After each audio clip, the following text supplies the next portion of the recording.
Les régents ou pasteurs qui confessent le nom de Jésus-Christ, comme seul intercesseur entre les hommes et Dieu le Père, ne doivent pas enseigner autre chose que l'évangile du Seigneur. Sans s'attacher à des fables et des généalogies bibliques dont on ne voit pas le but, et qui font plutôt naître des contestations. Qu'on fasse connaître seulement les préceptes évangéliques qui demandent une charité qui parte d'un cœur pur, d'une bonne conscience et d'une foi qui n'a rien de faux. Mais attention à vous pasteurs, car il faut que vous sachiez que celui qui se charge de ce ministère prend une grande responsabilité sur lui, et qu'il faut avoir une grande perfection. Il faut qu'un pasteur de l'évangile de notre Seigneur Jésus-Christ soit irrépréhensible. Que le pasteur ne soit pas un homme abonné au vin, ni au plaisir sexuel, ni d'humeur à frapper personne, mais qu'il soit modéré. Qu'il ne soit ni querelleur, ni intéressé, mais qu'il gouverne bien sa famille, tenant ses enfants dans le respect. Car si un régent de l'Évangile ne sait pas gouverner sa propre famille, comment pourrait-il gouverner le corps du Christ, qui est l'Église céleste de notre Père? Comment, si le pasteur qui n'a pas d'autorité, je parle de cette autorité qui mène à la responsabilité, à la droiture, à la justice, à la vérité. Cette autorité, qui en vérité, n'est là que pour le bonheur et l'harmonie, comment celui qui ne sait pas établir l'ordre, et la bienveillance dans les choses terrestres, peut-il avoir autorité sur les choses célestes? Car si toi pasteur, tu es trop grand pour faire de petites choses, c'est-à-dire, de t'occuper des choses du quotidien, tu seras trop petit pour t'occuper de grandes choses pour le royaume céleste. Il faut donc que le prédicateur de l'Évangile, qui veut être le premier, soit un père ou une mère de famille, et que ce ne soit pas un néophyte. C'est-à-dire, un novice, de peur que venant à s'enfler d'orgueil, ce qui arrive bien trop souvent, il n'encourt la même peine que le démon. Qu'ils joignent à leur ministère la pureté de conscience, qu'ils méditent chaque jour les commandements et les préceptes de Dieu, afin de les mettre en pratique. Et en cela les hommes les suivront, car ils sauront que tel un bon berger, vous les conduirez en sécurité vers de verts pâturages. Vous qui êtes élus pour être régents de l'Évangile de notre Seigneur Jésus-Christ, soyez enclins à vous étudier de plus en plus à rendre sûr par vos bonnes œuvres, votre vocation et votre élection pour être les ministres dans la véritable Église de votre Dieu. Car c'est pour la gloire que vous êtes appelés. En un mot, que le prédicateur de l'Évangile quel qu'il soit, n'épargne aucun soin pour la gloire de Dieu, qui veut que ses véritables disciples mettent en œuvre la vertu avec la foi, la science avec la vertu, l'abstinence des plaisirs vains avec la science.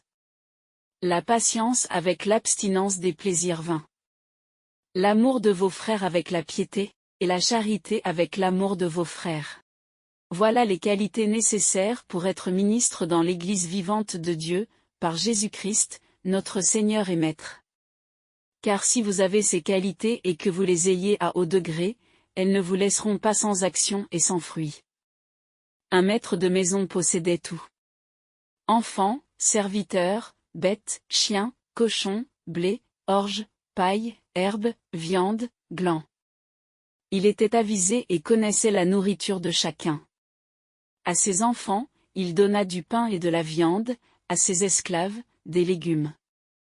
Aux bêtes, il jeta de l'orge, de l'herbe et de la paille, aux chiens, il jeta les os et aux cochons des glands et des détritus. Il en va de même du disciple de Dieu, s'il est avisé, il comprend ce que c'est qu'être disciple. Les formes corporelles, c'est-à-dire, le physique ou la bonne apparence, ne le tromperont pas. Mais il regardera la disposition de l'âme de chacun et parlera selon ce que chacun peut recevoir. Il y a dans le monde de nombreux animaux ayant forme humaine. Quand il les aura reconnus, aux cochons, il jettera des détritus, aux bestiaux, de l'orge de la paille et de l'herbe, aux chiens, des os, aux esclaves, il donnera les prémices, et aux enfants, il donnera ce qui est parfait. Si parmi vous, que j'appelle à moi, il y a quelqu'un qui ne se sente pas la force de me suivre, qu'il se retire, car il est préférable pour lui qu'il se perde tout seul, plutôt que de perdre ceux qui auront confiance en lui, à cause de leur ministère. Si votre œil droit est une occasion pour vous de vous égarer de la voie de Dieu, arrachez-le et jetez-le loin de vous, car il vous est plus avantageux de perdre un de vos membres que de perdre votre âme, qui est responsable de l'action du corps. Il a été dit, œil pour œil, et dent pour dent, mais moi je vous dis en vérité, que dans la justice de Dieu, il est écrit, âme pour âme.